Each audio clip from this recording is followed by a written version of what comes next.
এটা পুরোটাই আমাদের পাতা কম্পোস্টের বিন। পুরোটা যখন ভরে গেছিল একটা লেয়ার দিয়ে দিছিলাম ভার্মি কম্পোস্টের, তার উপর দিয়ে আমরা কিছু তরল জৈব সার ঢালি আর এটা পুরোটা ভরে দিই। আস্তে আস্তে এটা মাটি চাপতে চাপতে নিচের দিকে যাবে আর কম্পোস্ট তৈরি হতে থাকবে। এই আমরা যে তরল সার দিয়ে দিলাম, যেহেতু কম্পোস্ট ওখানে দেওয়া ছিল, যদি বেশি পরিমাণে হয় সেটা ঝরে নিচে পড়বে আর এটা ধীরে ধীরে কম্পোস্টে পরিণত হবে।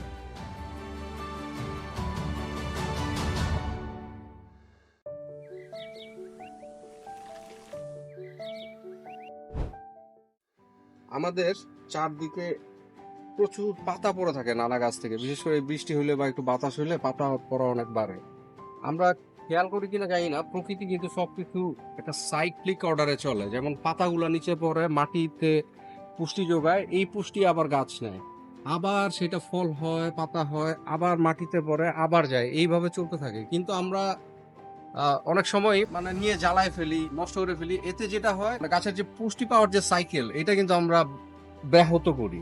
তো এই ব্যাহতটা যেহেতু আমরা করি, আমি আরেকটা কাজ করি, আমি আমার পক্ষে পছন্দের কাজ হচ্ছে জৈব সার তৈরি বা কম্পোস্টিং। তো বিভিন্ন ধরনের কম্পোস্ট আমি তৈরি করি, তার মধ্যে এই পাতা কম্পোস্টটা খুবই চমৎকার। হলুদ পাতা দিয়ে সবচেয়ে ভালো কম্পোস্ট হয়, সবুজ পাতাও কিছু নিতে থাকলে ভালো, আর ব্রাউন পাতা তো থাকেই সাথে। এগুলোর মধ্যে হালকা বায়ো এনজাইম দিয়ে দিয়ে বা ল্যাক্টোব্যাসিলাসের সার দিয়ে দই থেকে বানানো যে কম্পোস্ট তরল সার থাকে সেটা দিয়ে দিলেও খুব ভালো কম্পোস্ট তৈরি হয়ে যায় 90 দিনের থেকে 100 দিনের মধ্যে। এবং এই সারটা যেহেতু বানানোর সময় গরম হয় না, খুব ঠান্ডা প্রকৃতির একটা সার হয়, মাটির সাথে গাছের সাথে খুব সুন্দরভাবে কাজ করে।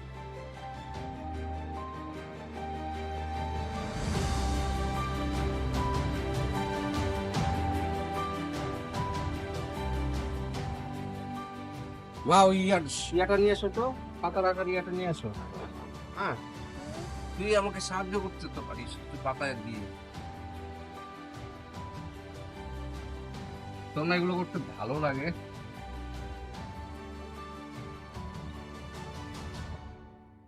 আমার জন্য কাজ আর জয়ীর জন্য খেলা। জয়ী যদি খেলতে খেলতে কম্পোস্টিং শিখে যায়, এটা একটা দারুণ ব্যাপার হবে, তাই না মা? এই পাতাগুলো আমরা নিলাম, এখানে কিছু সবুজ পাতাও আছে, যেটা ভালো, আর কিছু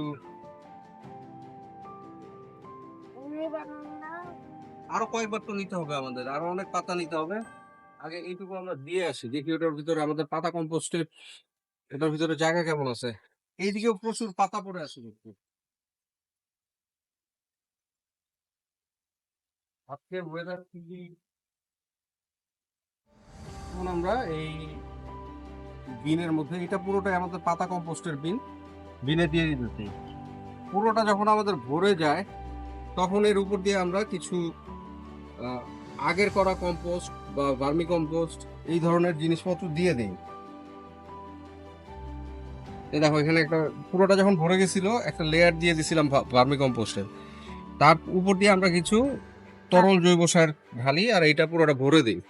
আস্তে আস্তে এটা মাটি চাপতে চাপতে নিচের দিকে যাবে আর কম্পোস্ট তৈরি হতে থাকবে।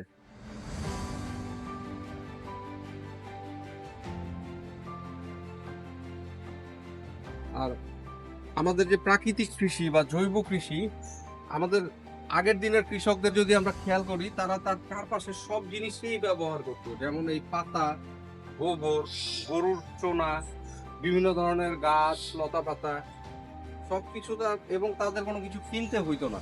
তো আমি আমার পূর্ববর্তী জেনারেশনের কাছ থেকে এই শিক্ষাটা নেওয়ার চেষ্টা করতেছি, কোনো কিছু না কিনে কিভাবে কৃষিটা করা যায়। এখন কৃষিতে যে খরচ, সারে খরচ, কীটনাশকের খরচ, এরপরে আবার তারা বলে যে খেতে ভিটামিন দাও, সেইটার খরচ, এগুলো মিলে এক মহা খরচের ব্যাপার। এই খরচগুলোর পরে যদি তারা ন্যায্য দামে বিক্রি না করতে পারে, তখন কিন্তু কৃষকের লস। লাভ করে শুধু টাকাওয়ালা দেশি বিদেশি কোম্পানি। তো ওইখান থেকে যদি কৃষিকে কিছুটা হলেও বের করে নিয়ে আসা যায়। হ্যাঁ হ্যাঁ, না ওটাতে পড়বে না, মা ওই পানিটা দেখো নিচে চলে যাবে, ওই যে ড্রামটা আছে না নিচে, যে বালতিটা, ওখানে চলে যাবে। দেখো এই আমরা যে তরল সার দিয়ে দিলাম, যেহেতু কম্পোস্ট ওখানে দেওয়া ছিল, যদি বেশি পরিমাণে হয় সেটা ঝরে নিচে পড়বে, আর এটা ধীরে ধীরে কম্পোস্টে পরিণত হবে। কৃষিতে কম্পোস্টিং খুব গুরুত্বপূর্ণ। কৃষি, আমার কাছে কৃষি মানেই হচ্ছে কম্পোস্টিং। কৃষি মানে ফসল ফলানো না, কৃষি মানে মাটি তৈরি করা। তো আপনারা আমাদের সাথে আমাদের দোয়া করবেন, এবং আমাদের সাথে কৃষি নিয়ে যদি কোনো ধরনের আলোচনা করার থাকে সেটা করবেন, আমাদের যদি কোনো পরামর্শ দেওয়ার থাকে সেটা দিবেন। সবাই ভালো থাকুন, ধন্যবাদ।